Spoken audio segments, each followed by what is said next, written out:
నువ్వు దొంగ అంటే నువ్వు దొంగ అనుకునేటటువంటి పరిస్థితి. తాజాగా Israel reacted strongly after Turkish president Recep Tayyip Erdogan hosted Hamas political wing chief Ismail Haniyeh in Istanbul for talks on Gaza and other matters related to పాలస్తీనా.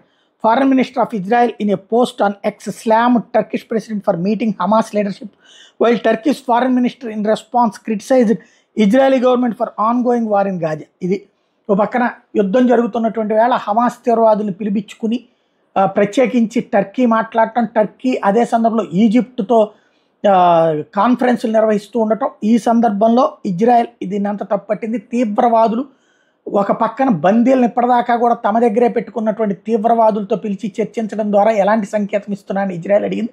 వాడికి అట్లా అడగటమే కావాలి టర్కీ వాడికి కూడా. టర్కీ వాడికి కావాల్సింది తన ఒక ఖలీఫా అని, ఖలీఫా రాజ్యం కావాలని తీవ్రవాదులు నెత్తిన పెట్టుకుంటున్న వాళ్ళలో పాకిస్తాన్, ఆఫ్ఘనిస్తాన్ తర్వాత ఖతార్, ఇరాన్ ఒక ఎత్తు అయితే ఇప్పుడు టర్కీ మరొక ఎత్తు అని చెప్పడంలో ఎలాంటి అతిశయోక్తి లేదు.